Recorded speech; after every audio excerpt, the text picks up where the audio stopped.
In 1969, there was a Minnesota court case involving a man named Jerome Daly, who was challenging the foreclosure of his home by the bank which provided the loan to purchase it. His argument was that the mortgage contract required both parties, being he and the bank, each put up a legitimate form of property for the exchange. In legal language, this is called consideration. Mr. Daly explained that the money was, in fact, not the property of the bank, for it was created out of nothing as soon as the loan agreement was signed.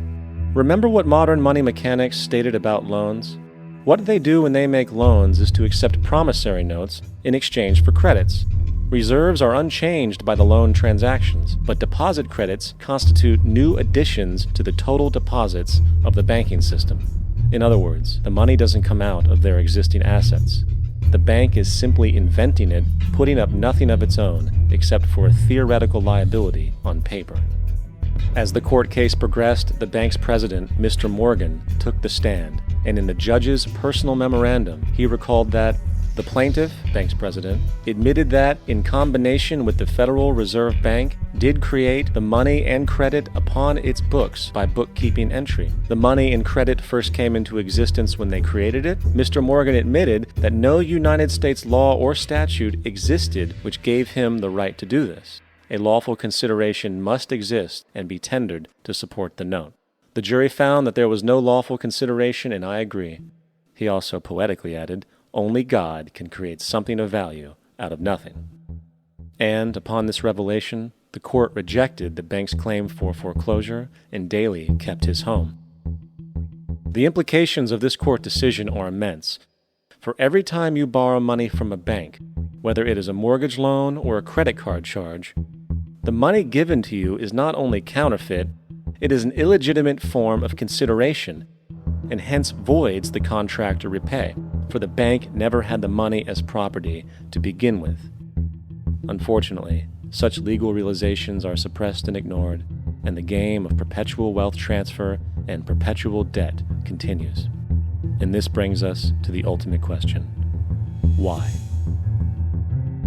During the American Civil War, President Lincoln bypassed the high-interest loans offered by the European banks and decided to do what the Founding Fathers advocated, which was to create an independent and inherently debt-free currency. It was called the greenback. Shortly after this measure was taken, an internal document circulated between private British and American banking interests stated, "Slavery is but the owning of labor and carries with it the care of laborers, while the European plan is that capital shall control labor by controlling wages. This can be done by controlling the money. It will not do to allow the greenback, as we cannot control that." The fractional reserve policy perpetrated by the Federal Reserve, which has spread in practice to the great majority of banks in the world, is, in fact, a system of modern slavery. Think about it. Money is created out of debt. And what do people do when they are in debt? They submit to employment to pay it off. But if money can only be created out of loans, how can society ever be debt-free? It can't. And that's the point. And it is the fear of losing assets coupled with the struggle to keep up with the perpetual debt and inflation inherent in the system, compounded by the inescapable scarcity within the money supply itself, created by the interest that can never be repaid, that keeps the wage slave in line, running on the hamster wheel with millions of others, in effect powering an empire that truly benefits only the elite at the top of the pyramid. For, at the end of the day, who are you really working for? The banks. Money is created in a bank and invariably ends up in a bank. They are the true masters, along with the corporations and governments they support. Physical slavery requires people to be housed and fed. Economic slavery requires people to feed and house themselves.